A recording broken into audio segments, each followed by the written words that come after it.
Hi, this is Kyle J. Merriam reporting from Syracuse, New York, FEMA Region 2 for Infowars.com. I'd like to talk to you today about the Nazification of America and the continued loss of our liberties. Now, many of the things that have come down in the last few months have probably drawn your interest in the news, and what I'd like to do today is go over a couple of news stories with you and tell you about some amazing developments that you may not have heard about. The first one I'd like to talk about is from PrisonPlanet.com, and that story was covered recently on April 16th in a PrisonPlanet.com story called IRS Implements Mark of the Beast Control System. And that article details how the IRS is considering revoking passports for folks that owe taxes. And this article, posted the 16th, says, accusation alone without due process can bar your authorization to travel, buy guns, and soon from any other privileges of the state.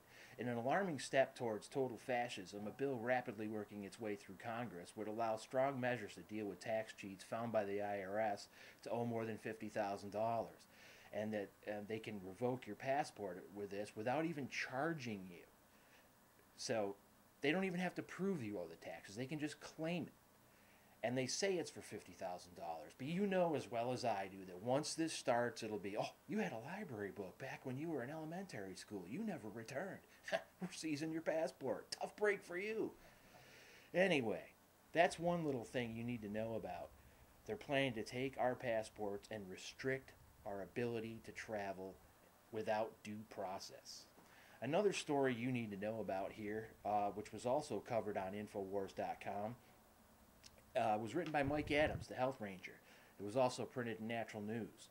Homeland Security buys enough ammo for a 7-year war against the American people. And he writes here that, as recently reported, the Department of Homeland Security, an agency who says its main purpose is now to thwart homegrown terrorism, has awarded a contract to ammunition manufacturer ATK for acquiring 450 million rounds of 40 caliber hollow point ammo. And you can view the announcement of this at the link they provide in the article.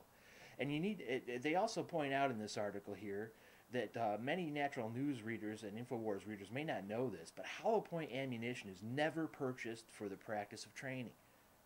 This ammunition is also a violation. The use of it is a violation of the Geneva Convention if it's used on a battlefield internationally. So why is Homeland Security buying this for Americans? It's banned internationally for combat, but it's good enough to kill Americans with, apparently. Infowars.com, Kyle J. Merriam reporting, Syracuse, New York, FEMA Region 2. And we're broadcasting today down here outside of the Bistro Elephant in Armory Square in Syracuse, New York. What we're doing today is we're down here to try to get some impressions from people as to how free they feel since 9/11. So we're going to ask some folks if they feel more free since 9/11 and if they know anything about the National Defense Authorization Act, the NDAA. So that's what we're going to do, and hopefully we'll be getting some people here sometime soon. Thanks. Feel safer since 9/11? Yeah, why not? Do you feel safer? Yeah. Okay. Do you feel more free since 9/11, or do you feel less free? I've always felt free, you know. I don't let that stuff kind of bother me. It's just not to my not my nature. Okay. I mean, things are going to go on in this world anyway. So I understand. Have you ever heard of the National Defense Authorization Act? Probably not, because I don't read the paper a whole lot. Okay. Well, what it is on December 31st, President Obama signed it. It allows the president to order the indefinite detention of American citizens or any other combatant anywhere in the world if it's a threat to national security. Were you aware of that law? Absolutely not. Okay. 1984.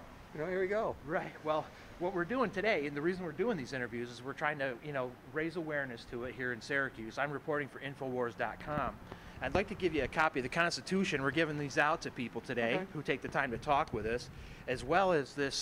This is the website where we're going to be uploading the video of the interviews once we get it ready. Okay. And the last thing I want to hand out is a handout on the NDA, which tells you about the law. It was passed on New Year's Eve by President Obama when we were all getting ready to celebrate the new year. They were running this through. Now, Section 1021 of that law allows the president to order the indefinite detention regardless of whether we're a citizen or not. Of the presidential candidates currently running, only Ron Paul is against this bill, which is now a law. Romney, Santorum, Gingrich, and Obama, of course, are for it. Ron Paul has introduced legislation, House Resolution H.R. 3578, which is on the back side. Oh, 3B on Section 3 of the Section 2. Yes, exactly. Sign, and oh, look at this, it's hidden under the small print. Right, and he is proposing to repeal the indefinite detention sections of the bill. So I wanted to pass that along to you, and thank you for taking the time. Okay. Did you have any other thoughts on this? No. Not right now. Okay. But thank you very much. Well, thank you, sir. Okay, Appreciate have a great day. You too. Okay, thanks. bye now. Bye-bye. Well, it was signed December 31st by President Obama, and it allows the president to order the military to detain people indefinitely without trial if they're considered to be a threat to national security. And this even applies to U.S. citizens. It passed 97-3 in the Senate. And we're trying to get an idea of how many people around Syracuse know about this.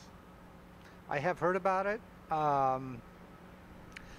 Like a lot of these things, I think I'd have to know more of the details about it to form a solid opinion about it. Obviously, I think it raises concerns on if you look at it on a strictly superficial level. Yes. The question would be, what are the nuances of it? I mean, if it, let's say for example, if it involves, as has been the case a couple of times, a U.S. citizen who goes abroad Right. to engage in hostilities with groups that are known to be a threat to our country, Yes. and they're thereafter arrested and are picked up, and because they're a U.S. citizen over there, they face some additional measures. I think they may have forfeited their rights as a U.S. citizen in that kind of situation to the kind of constitutional rights we'd normally expect. If, on the other hand, we're talking about somebody, they pick you or I up around the corner over here and accuse us of being terrorists and they're going to hold us without a trial, Right. Obviously that's not okay. Right. That's how I look at it. Are you familiar with the National Defense Authorization Act? I'm not. The National Defense Authorization Act is a law that was signed by President Obama on New Year's Eve. What it is it's the appropriation bill which funds the military for the fiscal year. It's about $660 billion funding.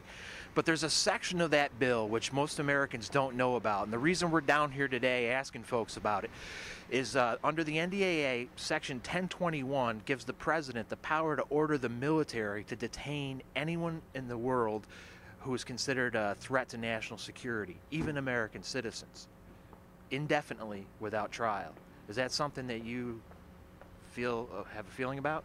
Well, it's the first time hearing about it. That's kind of what I mean. I think it's a little too much, maybe.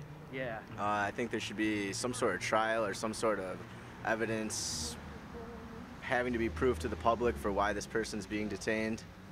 Yeah, that's crazy. Yeah. Okay. Are you familiar with something called the National Defense Authorization Act? No.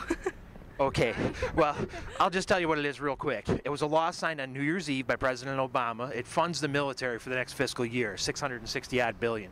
But there's a section in there that most Americans don't know about, and the reason we're down here today is to ask people if they do know about it.